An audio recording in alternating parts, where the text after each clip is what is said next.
cumprimento a todos com a paz do Senhor Jesus. Tomai assento, podeis assentar.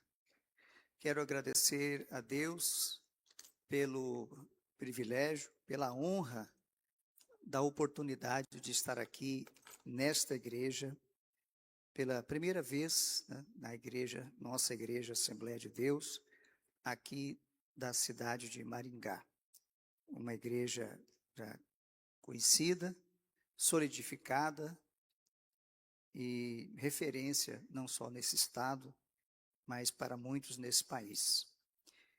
É a graça de Deus, a sua bondade e a sua misericórdia que tem me alcançado e me sustenta cada dia. Por isso a razão de estar aqui com os irmãos hoje. Agradeço a Deus e o glorifico por isso. Quero agradecer ao pastor Antônio Ferreira, que é o pastor presidente desta igreja, pela honra do convite, da oportunidade e pela grande confiança de me permitir usar o púlpito, ocupar o púlpito desta igreja nesses dias, nesse 12º simpósio da Escola Bíblica Dominical. Também saúdo o pastor vice-presidente, pastor Jackson Rodrigo. Cumprimento também os superintendentes, pastor Robson Lara, pastor Ricardo Fagundes. Deixo meu agradecimento também ao diácono Rodrigo Mariano, com quem estive em contato aí por bastante tempo. Agradecer ao irmão Anderson, a irmã Cláudia, que foram nos receber ontem. É muito bom rever aqui o irmão Melquisedeque, né? Que era ali do estado de Rondônia. É um prazer estar com você aqui, com o irmão. O irmão tem vários conhecidos de Rondônia. Hoje eu estive com o irmão Valdete, não sei se ele está por aqui. Eu acho que não chegou ainda. Eu estou vendo outros por ali também. E é bom também rever o pastor Moisés Liba, irmão do meu amigo, pastor Marcos Liba, que é um dos secretários da nossa convenção. Atuamos juntos muito tempo na comissão jurídica e ele também congregou lá em Ji-Paraná e hoje é presidente lá em Alvorada. O presbítero Márcio, que esteve comigo também agora. E, enfim, a cada um dos irmãos desta igreja, que Deus o abençoe ricamente. Abra sua Bíblia, por gentileza, no livro de Esdras. Eu vou falar também igual pastor Antônio, vou falar Esdras, tá? Porque uns falam Esdras e outros Esdras, né? Porque eu acho que vale as duas pronúncias aí, viu? Então, vou tentar ver se eu falar Esdras, mas talvez Esdras pode sair também. Esdras, capítulo 7, e o versículo 10. Já foi lido, vamos ler de novo. Porque Esdras tinha preparado o seu coração para buscar a lei do Senhor e para a cumprir e para ensinar em Israel os seus estatutos e os seus direitos. Diga comigo, por gentileza, conhecer, viver e ensinar. Curve a sua cabeça, vamos orar mais uma vez. Pai, em nome de Jesus, continuamos na tua presença. E agora rogamos mais uma vez que o Senhor venha falar conosco, não aquilo que nós queremos ouvir, porque a nossa vontade é imperfeita, mas fala, Senhor, aquilo que precisamos, segundo a tua vontade soberana. E nós te agradecemos e glorificamos em nome de Jesus. Amém. Meus irmãos, quero, com a graça de Deus, desenvolver esse tema que me foi proposto, conhecer, viver e ensinar, com base no modelo de Esdras. Como o pastor Antônio já disse, Esdras, sacerdote, Esdras também era um escriba, um proeminente escriba, um dos maiores eruditos, né, da cultura, do mundo judaico de todos os tempos. O judaísmo de hoje ainda deve muito para Esdras, porque ele que formatou o modelo de ensino, de liturgia, do judaísmo no período ou após o período do exílio babilônico, né? Se formos observar bem, o judaísmo que nós conhecemos hoje foi gestado, foi gerado naquele tempo, porque foi após o exílio, inclusive, que o povo de Israel passou a ser chamado de judeu. Então, as sinagogas, todo o modelo de ensino que os judeus conservam até hoje, foi formatado naquele tempo.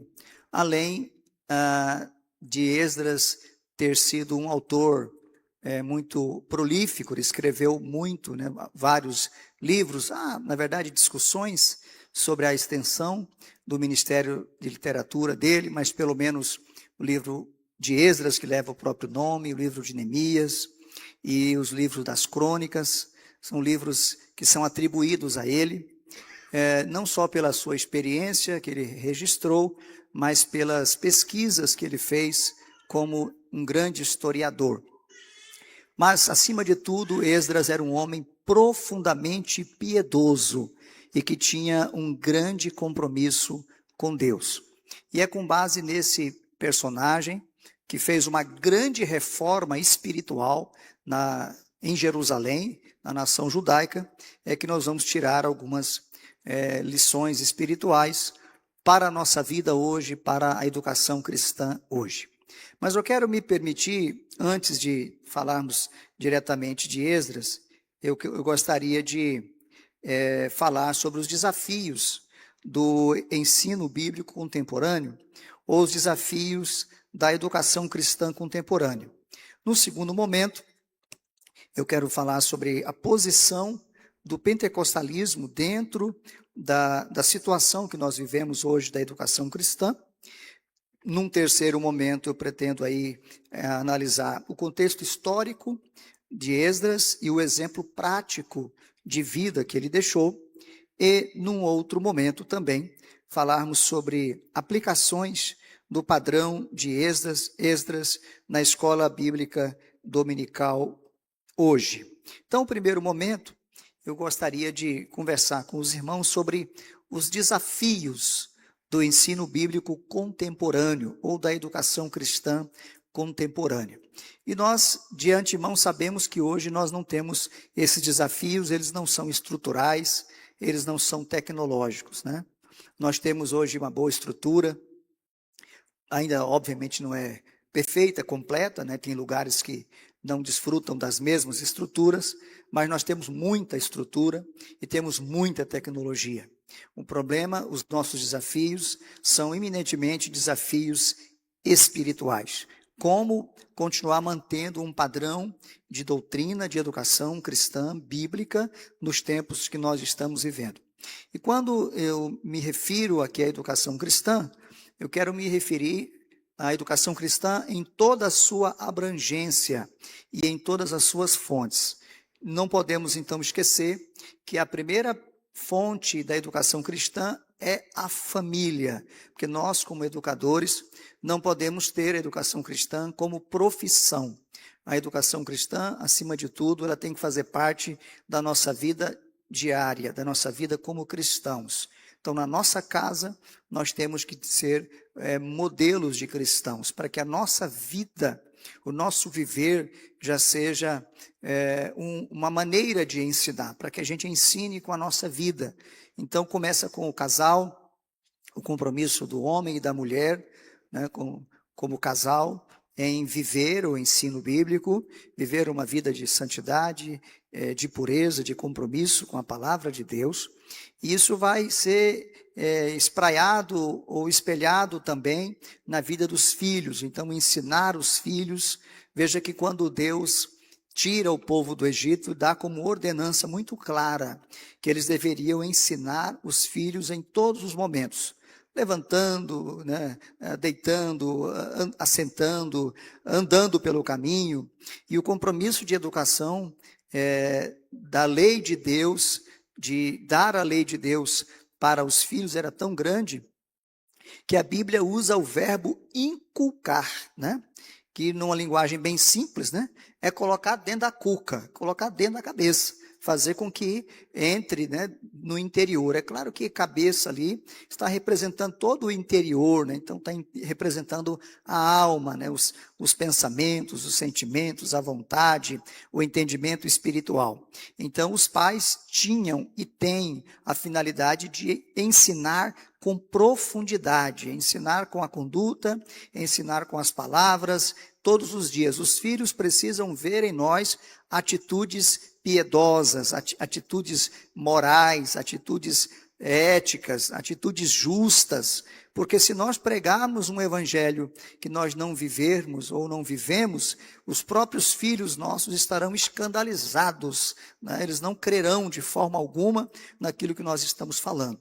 E o nosso ministério de ensino na igreja não terá nenhuma validade, porque Deus também é um Deus justo e Ele autentica a verdade, Ele confirma aquilo que nós fazemos segundo o compromisso que nós temos real na nossa vida com Ele. Então a primeira base da educação cristã deve ser a nossa família, essa base de formação que tem aí o papel dos pais de maneira fundamental. E aí a gente pode, inclusive, pensar como está o nosso compromisso também, como adultos, como pais, com o ensino da igreja, com a doutrina, com a boa doutrina da igreja, com a frequência aos cultos, né, da igreja, especialmente os que, as oportunidades de ensino bíblico, né, seja o culto de doutrina, a escola dominical e assim por diante, para que nós realmente tenhamos essa autoridade de ensinar em nossa casa. O segundo campo de abrangência ou fonte da educação cristã que nós podemos falar é a igreja. E quando eu me refiro aqui à igreja, eu estou me referindo à igreja no sentido comum, como uma instituição local, né? Como nós temos aqui, né? A gente assim, você vai para a igreja? Eu vou para a igreja. Então, igreja nesse sentido que eu estou me falando, não no sentido universal, né? Igreja como uma instituição local, tendo a ver com o seu templo, com a sua organização, né, com o seu ministério. Então, a igreja nesse sentido. Então, aqui nós pertencemos, ou os irmãos aqui pertencem, né, à Igreja Assembleia de Deus de Maringá. Então, um compromisso, né? Vamos analisar então essa fonte de abrangência da educação cristã no que diz respeito à igreja local. E aqui então nós começamos pelo púlpito, porque o púlpito da igreja é a fonte primeira do ensino. É aqui que daqui saem as diretrizes, né? O púlpito é que tem a finalidade de preservar a ortodoxia. E o que é ortodoxia? Ortodoxia é uma doutrina correta, é ensino correto, né? O radical orto, que é conhecido aí, né? Ortopedia, por exemplo, tem a ver com a retidão, com aquilo que é correto. Então, ortodoxia é o ensino correto. Então, manter o ensino correto. O púlpito é a referência disso. Daí a importância de que todos nós estejamos voltados também para o púlpito, prestando atenção no púlpito. É por isso que nós temos como princípio de que um irmão que não gosta do ensino, ou que não frequenta o culto de ensino por uma displicência, ao nosso ver, jamais pode ser um professor de escola dominical, a não ser que ele tenha uma justificativa, aí é uma coisa diferente. Mas se ele não gosta do culto de ensino, na minha avaliação, um dos qualificativos, uma das condições essenciais para ser professor, ele não tem. Porque antes da gente se levantar para ensinar, nós temos que nos assentar para aprender. Então, nós temos que ser frequentadores, né, do culto de ensino para ouvir o que sai do púlpito. A igreja que não tem um púlpito ortodoxo, um púlpito que ensina, é uma igreja que não tem referência, né? Vamos dizer assim, é uma balbúrdia, né? Há alguns lugares que alguns irmãos acham até bom, né? Quando o pastor ocupa pouco o púlpito, alguns acham, até elogiam o pastor, mas isso é um engano. Lógico que o pastor compartilha o púlpito também, mas ele ocupa porque é do pastor da igreja a direção, né? Alguns obreiros, por não conhecerem a tradição da igreja, ignoram quando um pastor, por exemplo, é o principal ensinador, ou talvez até o único, né, no culto de ensino. Às vezes ele passa para outro, não tem problema, mas ele é o mínimo, no mínimo ele é o principal. Isso é absolutamente normal, né? A nossa igreja tem isso como história, porque nós precisamos ouvir quem Deus colocou para estar nos liderando. Então, a ortodoxia parte de um púlpito que tem onde está a centralidade da palavra. Um púlpito sólido, bem fundamentado, que tem escritura, que tem Bíblia, que tem palavra de Deus. E, evidentemente, nós também cuidamos desse púlpito em relação a quem a gente recebe, porque existem, claro, bons ensinadores e bons pregadores, mas também nós vivemos uma época aí que também tem pessoas que às vezes ocupam o púlpito sem nenhum conteúdo bíblico. Então, manda levantar a mão direita, a esquerda, bate o pé, levanta o pé, meneja a cabeça, empurra o irmão, fala isso, fala aquilo outro, e você fica uma hora esperando conteúdo bíblico e não vem nada.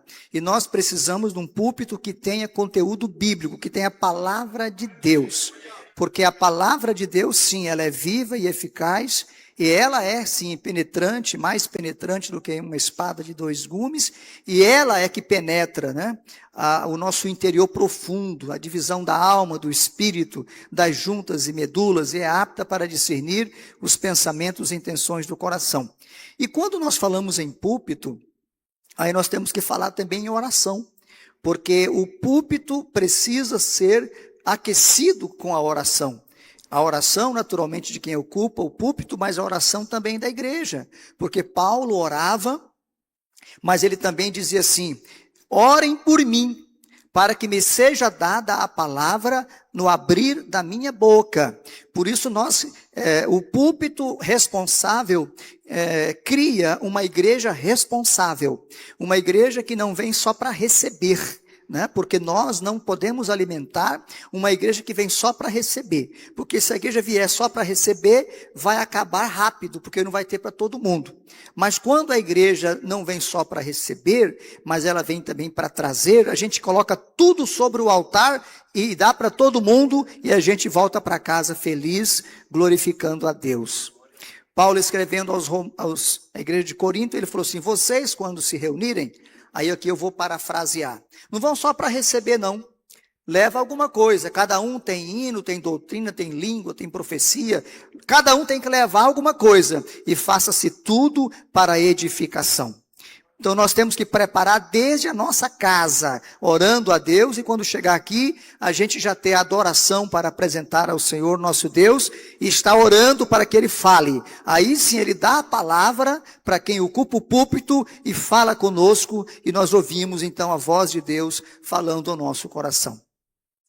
Porque, irmãos, se Deus não abrir a porta da palavra, não tem teólogo, não tem doutor, não tem ninguém que faça qualquer coisa. Não resolve nada, porque o que precisa ter aqui é inspiração para compreender e transmitir aquilo que está revelado na palavra de Deus. Às vezes a gente abre a Bíblia de Gênesis ao Apocalipse, a Gênesis, não acha nada. Mas às vezes você vai orar, às vezes não temos que orar a Deus, e às vezes quando a gente menos espera, o Espírito de Deus nos leva a um texto, a um assunto, e abre a porta da palavra, e a gente às vezes, a minha esposa até reclama.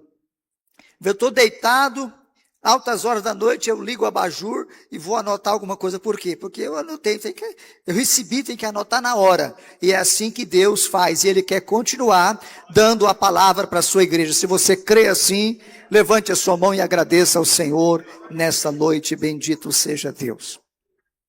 O púlpito é referência. Nós precisamos de um púlpito sempre sólido, né, em relação à doutrina bíblica, a palavra de Deus.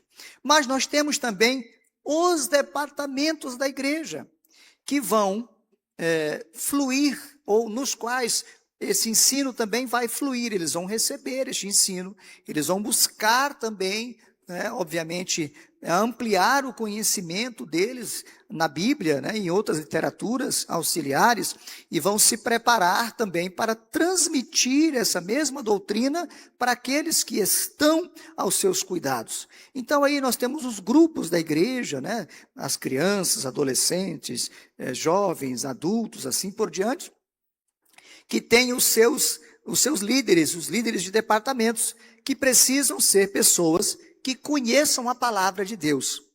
E como eu estou, inclusive, estou falando aqui para muitos professores, eu estou me lembrando aqui de um detalhe que eu vou dizer aos irmãos, em relação aos professores de crianças.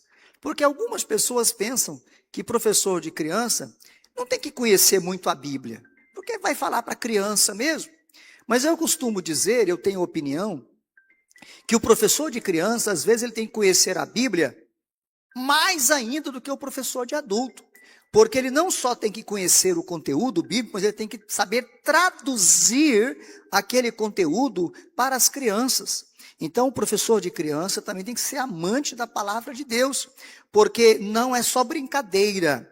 Numa classe infantil, tem as interações, tem os métodos, mas não pode faltar oração e Bíblia, leitura da palavra de Deus. Nós não podemos cair nesse modelo progressista de educação. Eu acho que foi eu que passei não, né? Eu vou voltar aqui, que eu estou na introdução ainda. Como é que eu volto aqui? Isso, eu ainda estou nessa introdução. Não podemos cair nesse método, nesse modelo construtivista que dominou e está destruindo, né, a educação tradicional. Nós temos que continuar entendendo que há um modelo de ensino que é clássico, que é tradicional e que resolve. Mas então eu estava dizendo que os professores, as professoras de criança também têm que conhecer a palavra. E eu me lembro de uma professora que disse que ela estava contando a história do centurião de Cafarnaum, né? Aí dizem pastores, que uma criança perguntou assim, ô tia, o que é centurião? Aí disse que ela falou assim, centurião é um homem que tem um cinturão bem grandão, né? Aí você imagina um professor de criança assim, né? Então essa criança, porque a criança acredita naquilo que ela ouve, então ela foi para casa dizendo que o centurião é um homem que tem um cinturão bem grandão. O que o professor tem que fazer? Tem que procurar a enciclopédia, tem que procurar o comentário, e tem que descobrir o que é um centurião. Então tem que estudar nas minúcias, para poder transmitir, ter uma linguagem ainda atual, que a criança alcance. Não pode dizer, centurião, mas centurião. Não, tem que explicar, tem que traduzir para a criança. Então, os departamentos, especialmente a escola dominical, tem que estar profundamente comprometido com o conteúdo bíblico e com a sã doutrina, né? Porque nós temos uma doutrina que é sã, que é pura, e temos muitas impurezas doutrinárias. Para a gente ter, então, esses educadores, nós temos que ter processos de formação, né? E não são processos aqui, eu não me refiro a processos formais, né? Porque Deus usa os seus meios, né? Então, nós temos que nos entregar ao nosso Deus para que Ele nos forme. Então, a partir do nosso dia a dia, da nossa leitura, nosso devocional, nossa busca a Deus, a frequência aos cultos de ensino, como eu já disse, a escola dominical, e, enfim, cursos, seminários, simpósios. O pastor Antônio estava falando aqui, né, da frequência dele às escolas bíblicas. Todas as oportunidades que nós tivermos para aprender, nós temos que aproveitar, né? E eu costumo dizer aos irmãos que às vezes a gente vai a um evento para aprender o que fazer, mas às vezes a gente vai também e pode aprender o que não fazer. Porque às vezes a gente aprende o que fazer, mas aprende o que não fazer, né? Então, valorizar esses momentos que a gente tem para que Deus trabalhe em nós, né? Então, esse desafio do educador é deixar-se preparar por Deus e buscar se preparar nessa formação para o projeto que Deus tem para a sua vida. Eu jamais, na minha vida, planejei que um dia eu ia escrever livros, que um dia eu iria escrever revistas da escola dominical. Eu jamais imaginei isso. Nem sonhei e nem desejei, né? Quando eu recebi o convite para escrever a primeira revista em 2020 ou 21, para mim foi uma surpresa assim muito grande, né? Eu sou lá do estado de Rondônia, né? Receber um convite para escrever uma revista, eu jamais imaginava isso. Aí escrevi 2 revistas de jovens. Quando eu escrevi a primeira, a revista e o livro, um comentário do Evangelho de João, a irmã, eu vou só omitir o nome aqui, mas é lá da casa, ela me disse assim, olha, já você está escrevendo de adulto. Mas eu não levei a sério, né? Porque eu tenho por princípio na vida não ter altas expectativas. Porque se eu tiver altas expectativas, muito altas, né, e eu atingir um nível médio, eu fico frustrado. Mas se as minhas expectativas forem baixas, o nível médio para mim vai estar bom, né? O problema é quando a gente tem altas expectativas, né? Acredita-se. Aliás, as pessoas dizem, né, existem alguns chavões de pregação, eu estou me lembrando de um deles que é assim, sonhe, ouse sonhar. Ninguém vai além do seu sonho. Isso não é bíblico, né? E ainda bem que não é bíblico, né? Porque imagina se Deus fosse cumprir os meus sonhos são imperfeitos. Não é o que a Bíblia diz. A Bíblia diz assim, isso é Bíblia, Deus é poderoso para fazer tudo, muito mais além daquilo que pedimos ou pensamos, segundo o poder que em nós opera. Isso é Bíblia. Isso é Bíblia. O outro é chavão, que não é bíblico, mas isso é Bíblia. Porque a vontade de Deus, ela é boa, ela é perfeita e ela é agradável. E Deus não está preso aos meus sonhos. Porque, como eu já disse, né, os meus sonhos podem ser imperfeitos, podem ser alimentados por motivações erradas. Por que eu quero ser? Às vezes a minha motivação é impura, é errada, é uma vaidade, é um orgulho. E Deus não alimenta esse tipo de pecado, né? Ele quer que a gente seja liberto desse tipo de pecado. Então eu não tinha expectativa, mas depois, pela graça de Deus, escrevi a segunda. E aí depois me surpreenderam, né, com o convite para escrever a primeira de adulto, que foi em 2023. Então, mas assim, o que eu quero dizer? Deus vinha ao longo do tempo me preparando para algo que eu não imaginava. Então a gente tem que se entender o que Deus está fazendo na vida da gente e procurar seguir cada passo que Ele nos dá. Eu confesso que nem tudo eu consegui. Eu não sou de desistir dos desafios, mas eu me lembro de algo que eu desisti, né? Eu estava estudando inglês e eu estava no 2 anos de inglês e eu desisti. E me arrependo até hoje. Eu estava numa escola que me colocaram numa classe de adolescentes, né? E aí, como eu não sou mais adolescente, já passei de 30, eu não conseguia aprender na velocidade deles. E aquilo foi muito difícil para mim e eu acabei desistindo. E eu acredito que isso me causa algum prejuízo, né? Porque aí a gente fica com inglês de índio, né? Inglês de sobrevivência. E às vezes faz falta. Então, a gente tem que procurar conhecer os passos que Deus quer que a gente dê. E aqui eu posso me referir a Esdras. Eu não acredito que Esdras sonhava. Um dia o imperador persa vai escrever uma carta em meu nome, vai me dar ouro, vai me dar prata, vai me dar todas as condições que eu tiver. Eu não posso conceber isso. Não, ele simplesmente se deixou levar, ele colocou no coração dele, primeiro, para buscar a lei do Senhor, primeira coisa. Segundo, para cumprir ou para viver, e depois para ensinar. E Deus olhou e observou e viu que Esdras estava se deixando preparar para isso, né? E aqui eu me lembro de Davi, Olha também um moço totalmente despretensioso, né? Samuel imaginou que seria Eliabe, Abinadab, Samar, Gesem, ou qualquer dos demais filhos de Jessé. Mas passaram-se todos eles e não era nenhum deles. Era o menor, que despretensiosamente estava lá no campo. Mas Deus tem os seus, ele está preparando os seus. E certamente Deus tem um plano para você também que está aqui, em alguma esfera, em alguma área a mais, Deus quer usar a todos nós. Porque Deus não chama ninguém aleatoriamente, né? Sem saber onde usar. Importa que a gente se deixe trabalhar por Deus, né? Através dos processos nos quais Ele nos submete. Então a escola dominical é esse ambiente, né, de estudo, de discussão, de formação, de produção de boa teologia.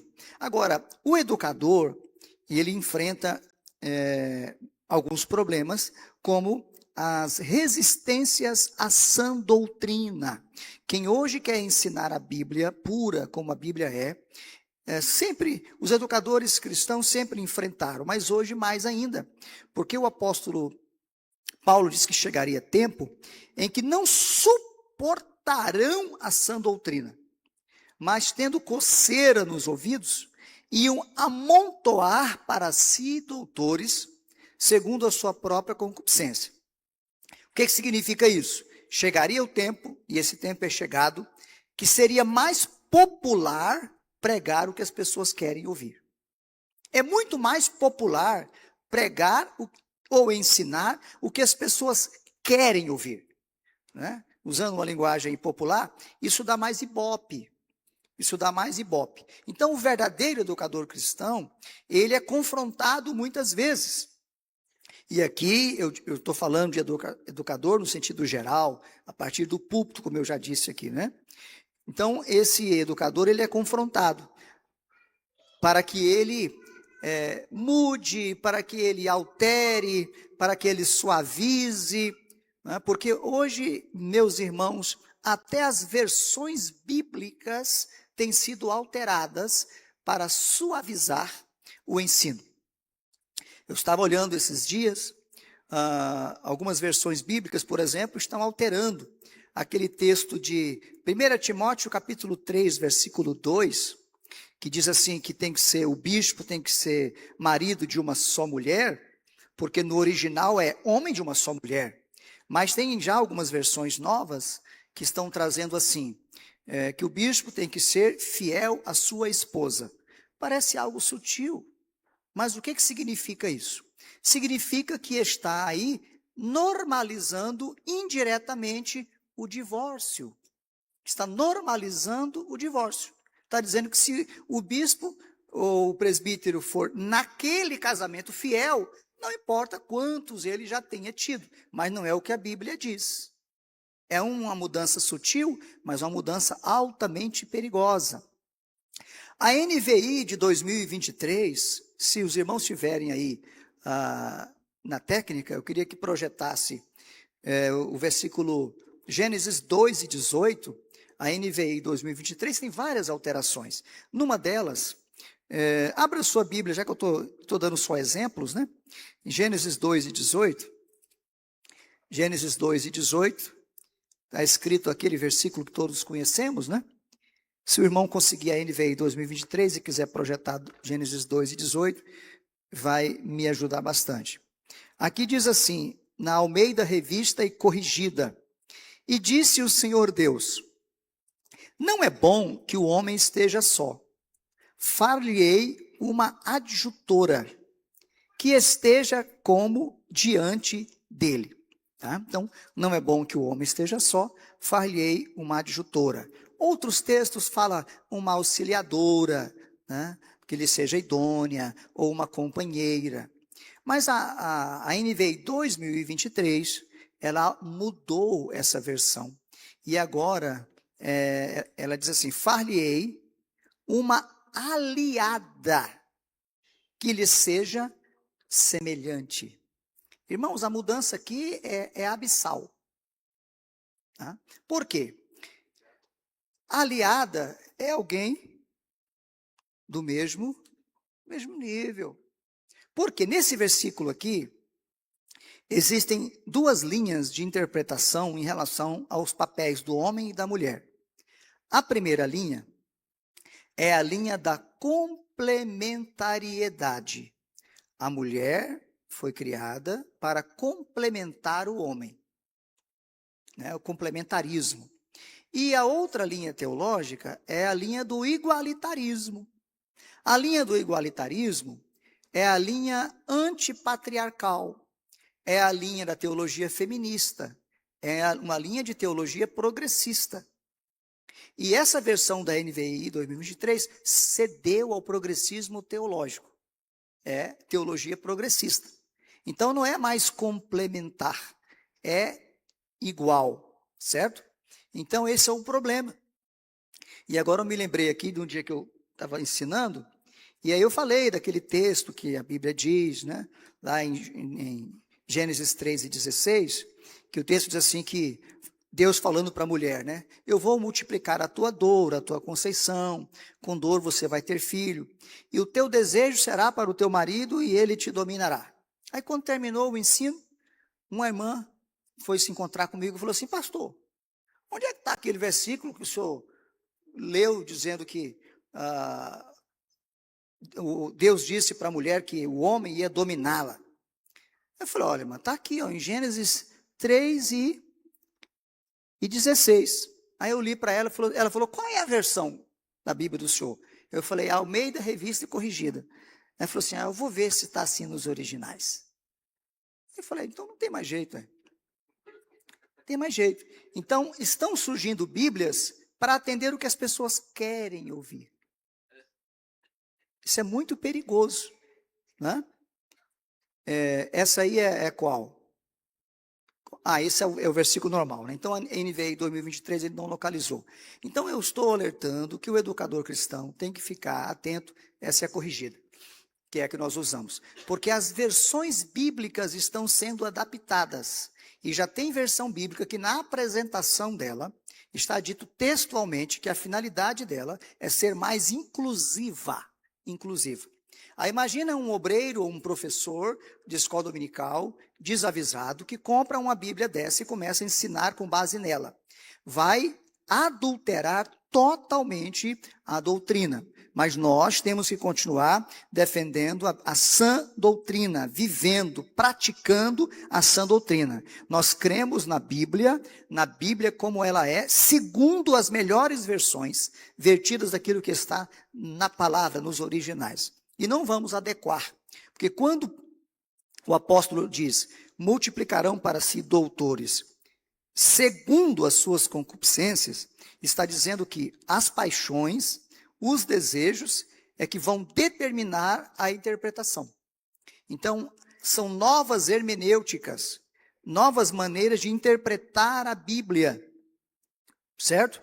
Eu não estou querendo aqui me deter muito nessa questão aqui da feminina, mas o exemplo que eu estou lembrando é na mesma linha.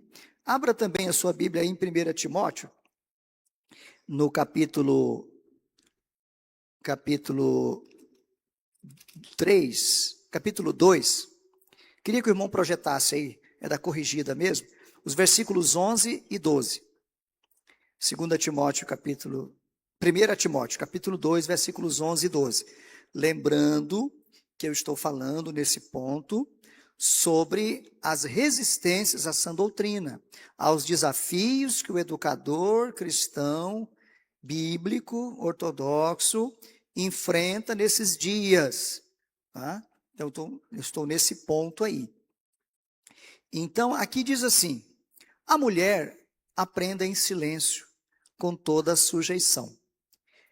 Versículo 12, não permito, porém, que a mulher ensine, nem use de autoridade sobre o marido, mas que esteja em silêncio.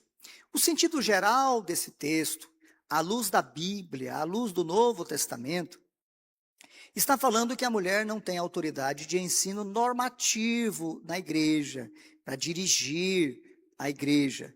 Porque o Novo Testamento mostra a mulher ensinando em departamentos, em áreas, ensinando de modo particular.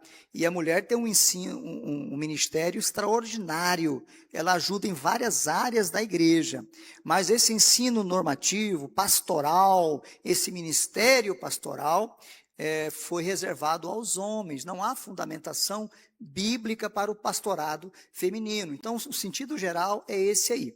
Mas a teologia progressista, não se conformando com isso, vai interpretar esse texto, irmão Valdete, que eu lhe cumprimentei agora há pouco, se eu ainda não estava, vai interpretar esse texto dizendo assim, olha, Paulo escreveu isso aqui para Timóteo, porque Timóteo era pastor de Éfeso, e lá em Éfeso, as mulheres que se convertiam, vinham lá da adoração a deusa Diana, ou Artemis, e traziam os maus comportamentos para o templo, a balbúrdia, as gritarias, e aquilo estava perturbando o culto. É por causa disso que Paulo escreveu isso aqui. Então, isso aqui foi lá para Éfeso. Isso são os hermeneutas progressistas, não sou eu, tá? Não fica me olhando assim desse jeito aí, não. Ficou espantado, né?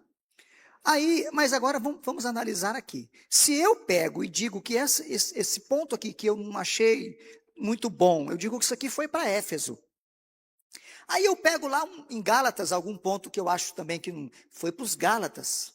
Eu pego outro lá de Corinto, que também fala sobre esse assunto, falo, foi para Corinto. Eu pego outro lá da carta aos Filipenses, falo, isso aqui foi para Filipos.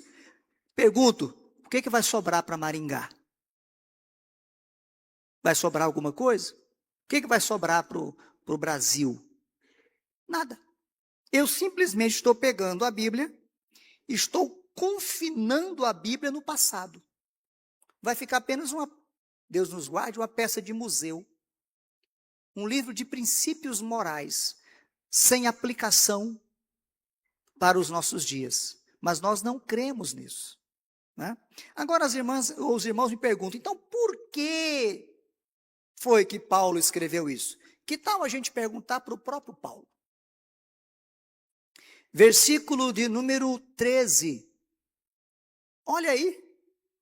O que eu tenho no primeiro lugar ali? Eu tenho um porquê explicativo. Porque quando está junto ele está explicando.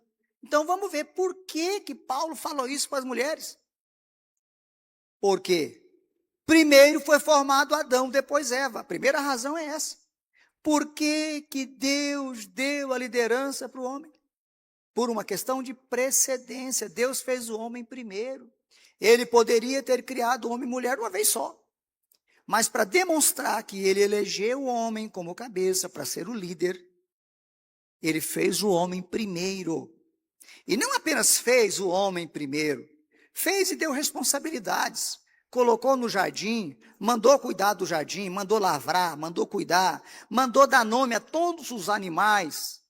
E fez com que o homem sentisse a necessidade, porque ele olhando lá todos os animais acasalados, e para ele não tinha uma companheira. E aí então Deus, que é presciente, ele já sabia, mas ele está sendo pedagógico, didático. Ele falou, não é bom que o homem esteja só, far-lhe-ei uma companheira. Aí ele vai fazer uma companheira, para complementar, para auxiliar o homem, para ser auxiliadora. Então o projeto de Deus é perfeito. Então por causa dessa precedência, do que o homem foi criado primeiro, é que ele tem essa autoridade. Mas aí tem uma segunda razão. Essa razão aqui é a razão pré-queda. Mas tem uma razão posterior. O outro versículo. E Adão não foi enganado, mas a mulher, sendo enganada, caiu em transgressão. Meus irmãos, a situação do homem, da mulher, piorou, é claro, né? Isso é óbvio, né? Piorou depois da queda. Então, essa questão também da autoridade do homem, ela foi reforçada, inclusive, por causa do pecado. Porque Eva foi enganada, Adão não foi enganado. Adão agiu consciente, a gente usa a palavra fraqueza, não é a melhor palavra, porque é pecado, e às vezes a palavra fraqueza pode levar em conta que não estou dizendo que é pecado, mas é uma fraqueza de vontade. Ele tinha consciência do erro, mas ele se deixou levar pela indução ali da mulher e pecou também. E tanto ele era e é o líder, que quando Deus chega no jardim, ele não procura por Eva. Onde você está, Eva? Não. Ele diz, Adão, onde você está? E quando a Bíblia diz que o pecado entrou no mundo, diz que entrou por um homem. Então a Bíblia está reforçando aqui, estou falando de uma doutrina, certo? Essa questão patriarcal, que é fortemente combatida, né, nos nossos dias, e o combate a essa doutrina, né, a destruição dessa doutrina, faz ruir muitas outras doutrinas das estruturas, estrutura familiar, estrutura da igreja, estrutura do Estado, da escola, tudo fica comprometido quando isso aqui é comprometido. Então, um educador, nesses nossos dias, ele tem que ter um ensino sadio que não é popular. Falar o que eu estou falando aqui, não é o caso das irmãs aqui, né? Eu creio. Mas falar o que eu estou falando aqui em alguns ambientes de mulheres, se for aqueles pregadores que querem, né, que são itinerantes, bem itinerantes, não volta mais. Então, às vezes as pessoas preferem, né, desculpa a expressão, dourar a pílula. Tá? E aí hoje essa questão da ideologia é tão forte, que hoje está surgindo uma coisa chamada lugar de fala. Às vezes tem umas expressões assim que parecem ser tão sutis, né? Lugar de fala. Isso é uma ideologia. Tem até livros escritos sobre essa ideologia. Então, mais ou menos assim, quem tem lugar de fala? Quem tem lugar de fala para falar sobre a questão dos negros? Tem que ser só os negros. Quem tem lugar de fala para falar sobre a questão dos pobres? Só o pobre. Quem tem lugar de fala para falar sobre a situação de favela, ou para falar sobre a questão dos indígenas? Tem que ser o indígena. Isso está sendo transportado também. Quem tem lugar de fala para falar para as mulheres? Aí está se criando uma ideia de que para a mulher, só mulher pode falar. E aí já existem lugares em que as mulheres só aceitam falar para elas outras mulheres.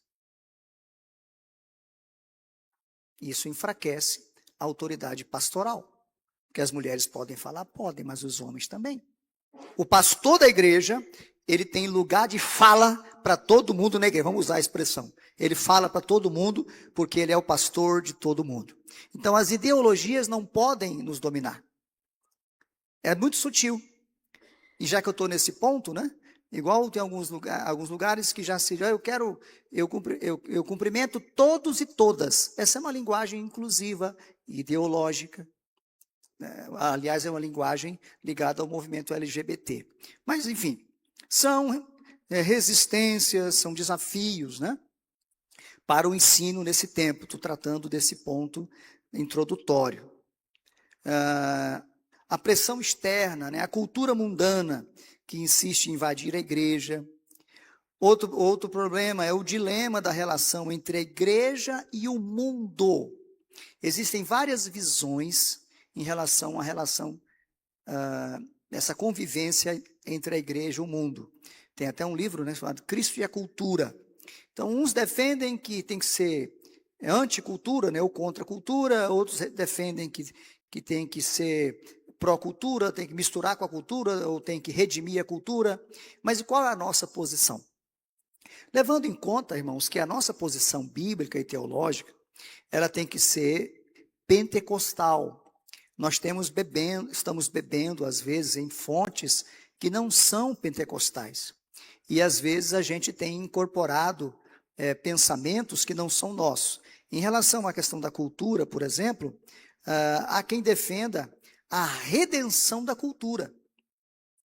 Que nós temos que redimir a cultura, resgatar as artes, né, o teatro, os esportes, enfim, todos os engenhos de produção, o teatro, a televisão, resgatar tudo. Né? Então, assumir tudo. Irmãos, isso não tem nenhum fundamento bíblico. Isso não faz parte da cosmovisão pentecostal. Isso é uma cosmovisão reformada, que é muito diferente da nossa. É a milenista. Os amilenistas não creem em arrebatamento. Então, por isso eles não creem que o mundo está indo de mal a pior. Eles creem que há progresso. Nós não cremos no progresso da humanidade. Né, o mundo jaz no maligno. Nós cremos e temos que trabalhar pelo crescimento da igreja. Salvai-vos dessa geração perversa. Agora, a cultura continuará mundana. A cultura mundana vai continuar. Eu tenho que abrir mão da cultura. Eu não preciso compactuar com a cultura mundana. Eu tenho que viver fora dessa cultura. Isso é o que a Bíblia diz. Isso é o que nós pentecostais sempre pregamos. Mas há hoje uma mudança de pensamento, que nós temos que redimir a cultura. É uma cosmovisão que não é a nossa cosmovisão. Não é pentecostal. Nós somos crentes pentecostais. E eu vejo, irmãos, uma coisa interessante. Jesus falou assim: no mundo tereis aflições, mas tem de bom ânimo. Eu venci o mundo. Ele estava próximo, estava na semana já da crucificação. Então estava próximo a ser crucificado, morto, depois seria ressuscitado e ia para o céu. E ele disse assim, pastor Moisés Lima: eu venci o mundo. Aí eu fiquei pensando, Jesus venceu, disse que venceu o mundo. O sistema político era o mesmo. O sistema jurídico era o mesmo. O sistema cultural era o mesmo. O sistema econômico era o mesmo. Mas ele disse que venceu. Como que ele venceu?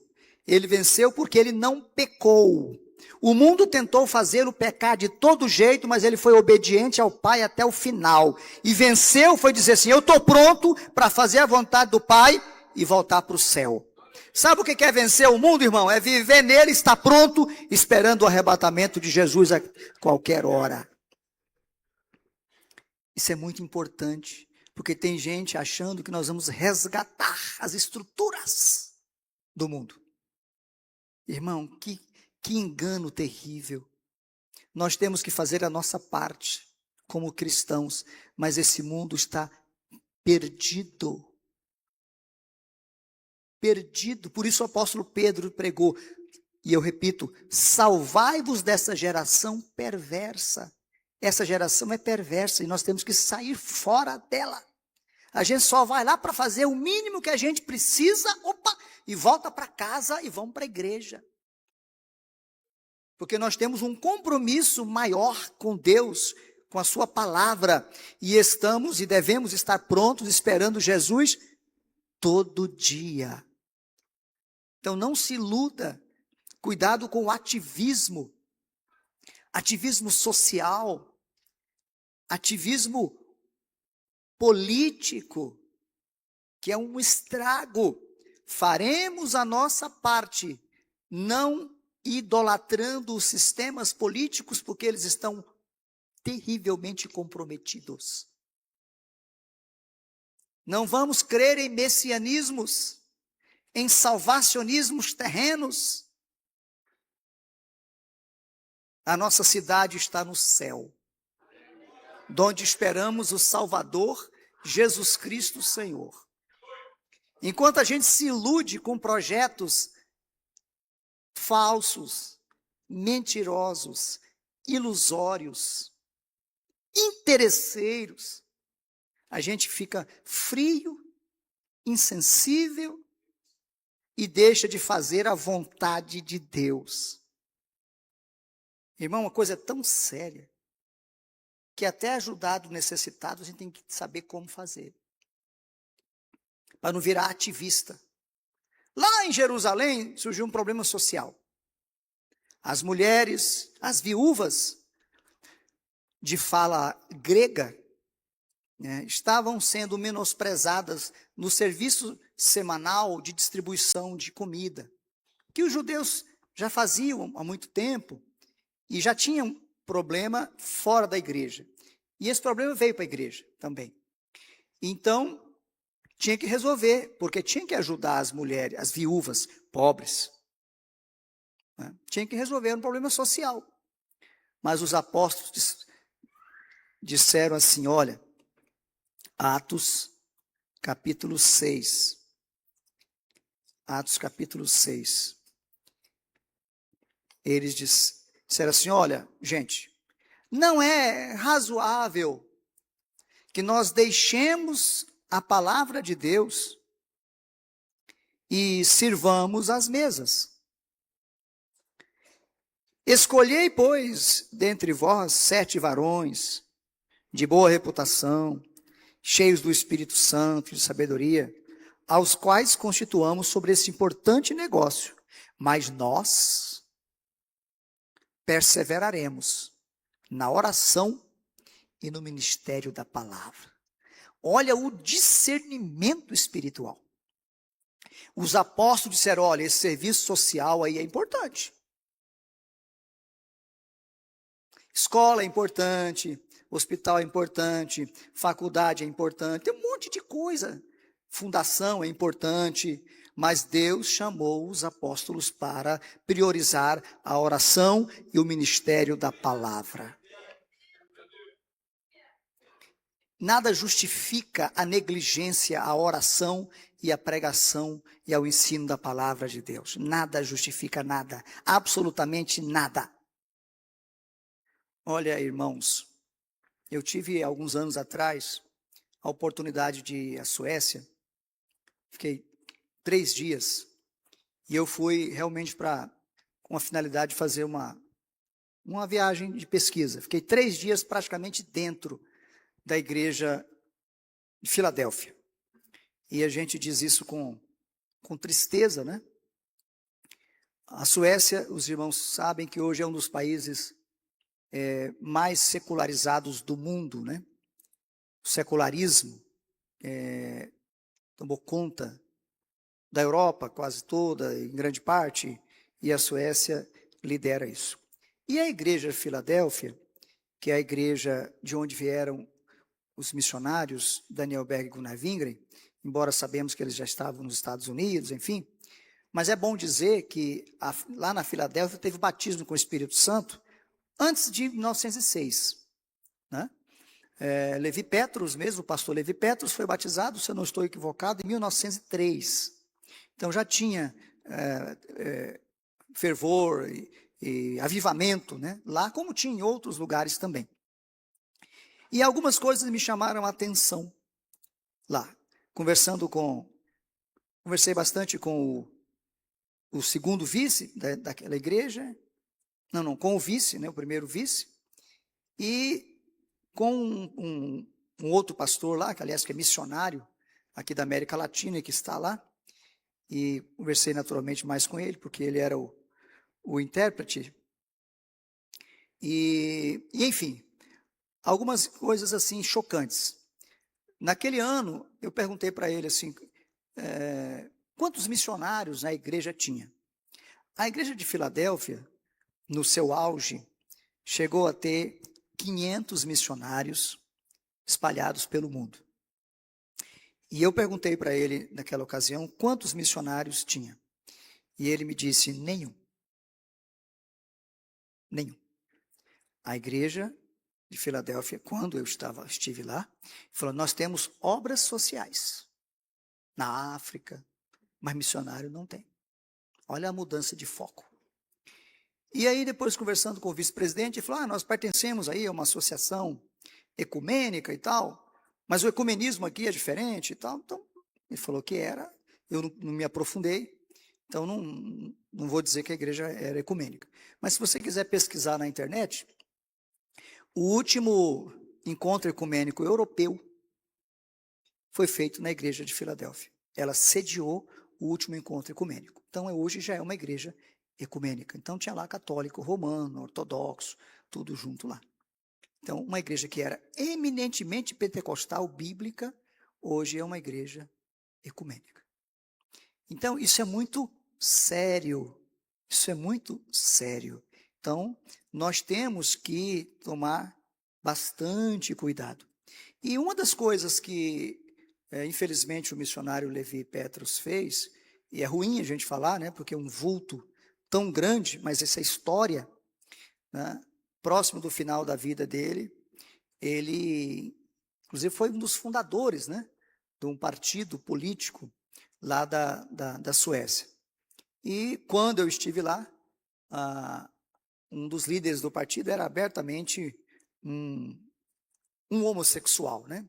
Ou seja, são desvios que a igreja tem adotado em grande parte do mundo e que está assolando, está sendo muito infiltrado no Brasil, e é preciso a gente tratar desse assunto, porque nós precisamos de solidez bíblica, doutrinária, compromisso. A nossa missão tem que permanecer a mesma, e para isso nós temos que ter cuidado com os enganos.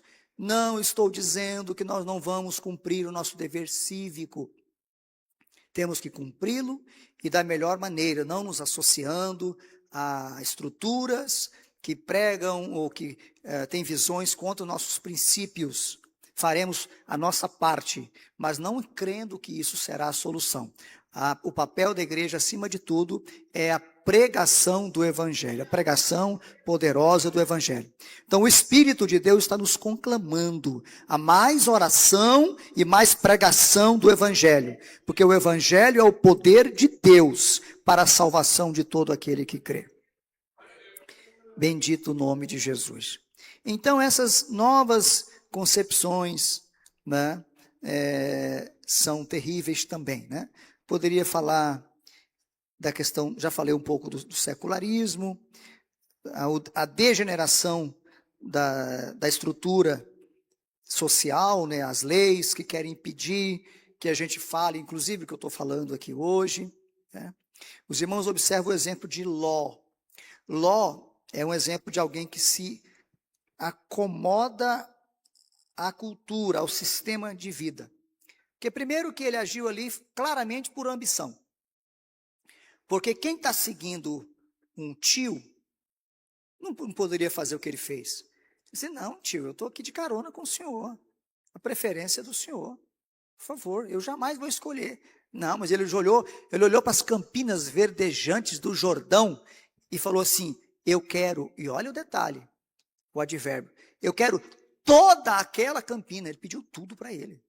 Está escrito na Bíblia. Só que ele não sabia a realidade da civilização pecaminosa. Chegou um ponto que os irmãos conhecem a história, que eles tentaram arrombar a casa dele. Nós estamos vivendo quase esse tempo, tá? O mundo, o pecado, se bobear, quer arrombar a nossa casa. Quer arrombar. Quer mandar dentro da nossa casa. E ele, então, foi livre ali pelos os anjos, né, que o preservaram. E ele, inclusive, foi leniente. Não, estão aqui as minhas filhas. Entrem as minhas filhas. Mas foi livre, como os irmãos conhecem a história. Saiu meio que empurrado, né, porque não queria sair. Aí saiu. A mulher dele gostava tanto daquela cidade que ela olhou para trás. Não sei o que ela estava lembrando. Eu não sei se era das novelas, da dorama, eu não sei o que ela tinha lá, que ela olhou para trás. Olhou para não vou mais ir no teatro, não vou na minha ópera, eu não sei o que ela tinha lá. Eu não sei. Eu sei que ela olhou para trás. Quando ela olhou para trás, ficou transformada numa estátua de sal. Irmão, o mundo nos neutraliza. As coisas do mundo nos neutralizam. Tem coisas que parece que até que não são pecados, mas nos neutraliza e nos esfria. A gente fica frio.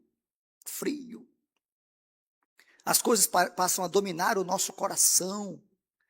A gente passa, Deus me guarde, a ficar entusiasmado com as coisas do mundo.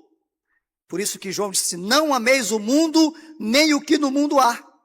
Porque se alguém ama o mundo, o amor do Pai não está nele. Parece ser uma coisa simples, mas aquilo domina o nosso coração. Aquilo nos esfria, aquilo nos compromete. Por isso nós temos que abrir mão. Ainda que alguém te chame de radical, seja radical. É melhor ser radical e continuar cheio do Espírito Santo, cheio da presença de Deus. É melhor. Eu prefiro, se for o caso, ter esse nome aí, porque a gente não pode se conformar. Então essa mulher, né, e as filhas dela também estavam corrompidas, porque tiveram a infeliz ideia de embriagar o pai e se deitar com ele. Olha que tristeza, olha como Ló terminou. Terminou dentro de uma caverna, cuidando de filhos que eram netos, netos que eram filhos, e que até hoje são inimigos do povo de Israel. Então, assim, é necessário essa ruptura, né? Essa ruptura é necessária, e Deus está procurando educadores cristãos que tenham esse tipo de compromisso com Ele, né? Então, nós temos outros desvios que nós poderíamos falar, mas eu quero avançar. A questão da apologética evidencialista, né? Nós falávamos muito em evangelismo. Hoje se fala mais em apologética do que evangelismo. E às vezes a gente não sabe nem o que é uma apologética, né? E a apologética evidencialista, irmãos, é uma apologética que quer convencer as pessoas através de provas, de evidências. Evidência da existência de Deus, evidências da ressurreição. Irmão, eu, por bondade de Deus, já estive, pela graça dele, algumas vezes em Jerusalém. E lá tem um lugar que, acho que alguns pastores já foram, que é apontado como sendo onde era o sepulcro de Jesus. Quem garante? Eu não sei. Independentemente daquele lugar estar lá, irmão, eu creio que Jesus ressuscitou porque ele mora no meu coração pelo Espírito Santo que me foi dado. Irmão, você já viu alguém do Novo Testamento? Olha o caso do próprio Jesus, conversando com aqueles 2 discípulos no caminho de Emaús. O que ele fez? Ele abriu as Escrituras. Ele abriu as Escrituras. Olha Filipe, saindo de Jerusalém com aquele eunuco. O eunuco perguntou assim, mas de quem é que esse profeta está falando? Se ele fosse um apologeta evidencialista, fala, vira a carruagem, vira. Vamos voltar para Jerusalém. Eu vou te mostrar que nada, meu irmão. Ele explicou, isso aí está falando de Jesus. Meu irmão, e o eunuco se converteu, não só se converteu, pediu batismo. Olha ali a água, que importa que eu seja batizado? Ele falou, é lícito se você crer de todo o seu coração. Agora, 2000 anos depois, eu vou ficar discutindo arqueologia. Irmão, é perda de tempo. Nós temos que pregar a palavra de Deus. Irmão, se os irmãos analisarem bem, antes do Pentecostes, ninguém creu com base no que viu. Os apóstolos viram o sepulcro vazio, eles creram? Não. É claro que aí os irmãos podem falar assim, o que viu, Jesus pessoalmente é distinto, a presença dele, estou falando, viu como provas, né, secundárias. Nenhum. Inclusive aqueles que viram a Jesus, creram, e falaram para os outros, eles não creram. As mulheres viram, e os discípulos, diz que umas mulheres aí estiveram com ele lá e dizem que ele está vivo, mas eles não creram, estavam indo para Emaús. Tomé, que não estava presente, também não creu. Por isso que Jesus falou assim, ficai, porém, em Jerusalém, até que do alto sejais revestidos de poder.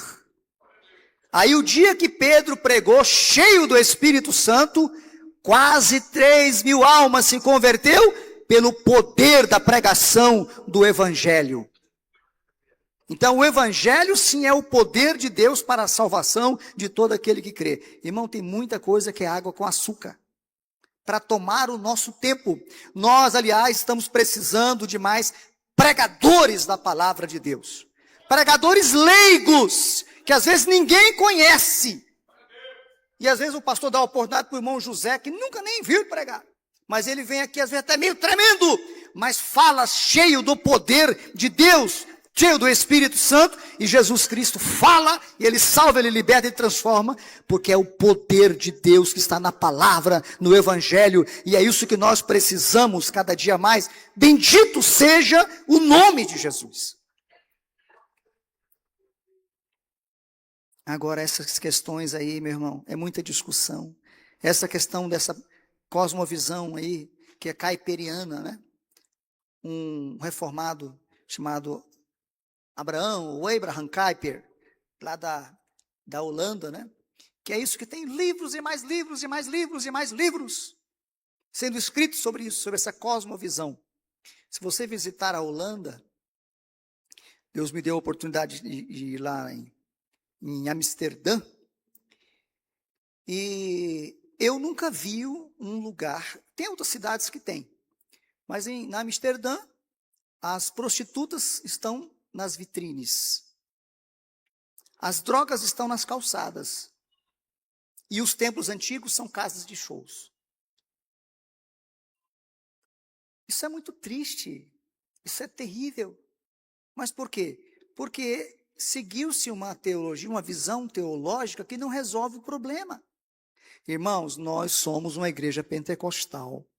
Nós precisamos continuar com a teologia pentecostal, clássica, bíblica. Os costumes nossos temos que preservar. Os costumes, a busca da presença de Deus. Isso é fundamental. Nós vamos estudar sobre Esdras. Primeira coisa, Esdras era um homem piedoso, era um homem de jejum e de oração.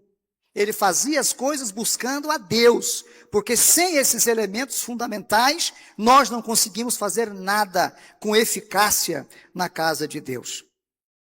E para encerrar esse ponto, fala-se muito hoje de uma teologia pública, né?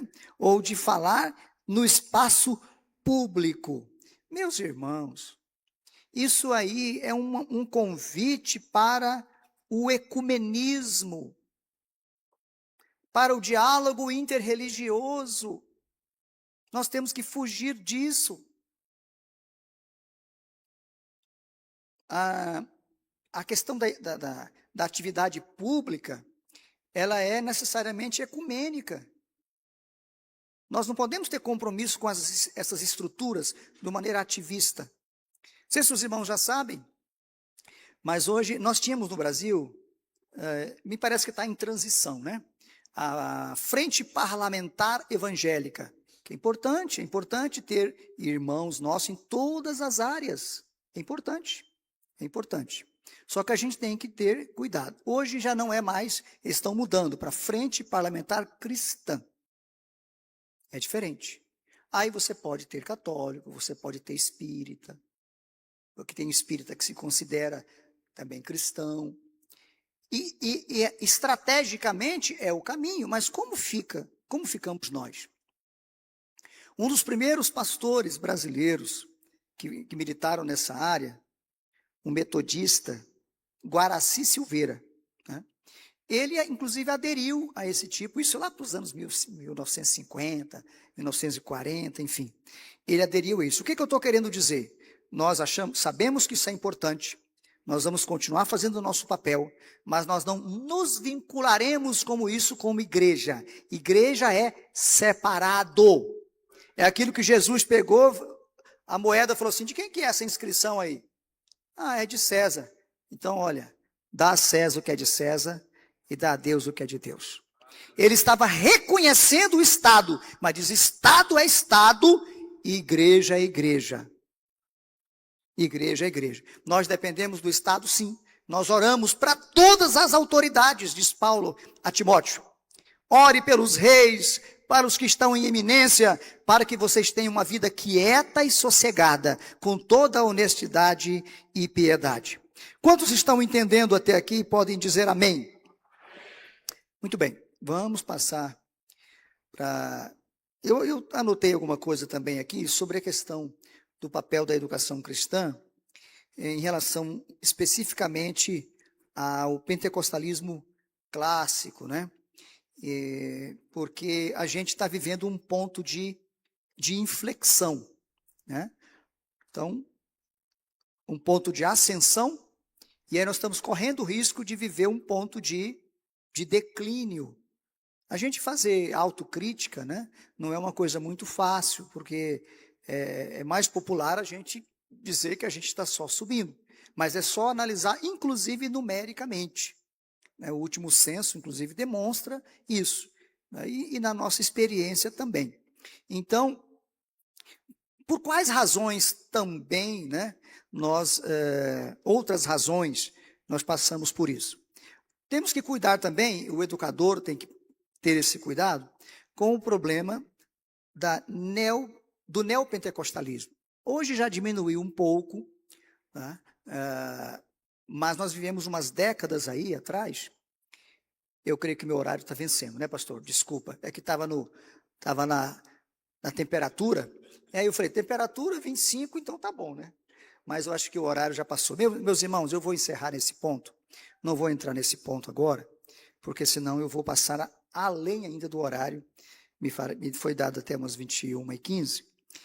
Mas amanhã, permitindo Deus, eu pretendo fazer uma breve reflexão, especificamente sobre esse desafio do educador pentecostal, né, de maneira mais específica, e depois nós vamos entrar diretamente no estudo de Esdras, né, o contexto histórico, a experiência de Esdras, assim por diante. Quantos entenderam até aqui podem dizer amém. Deus os abençoe em nome de Jesus.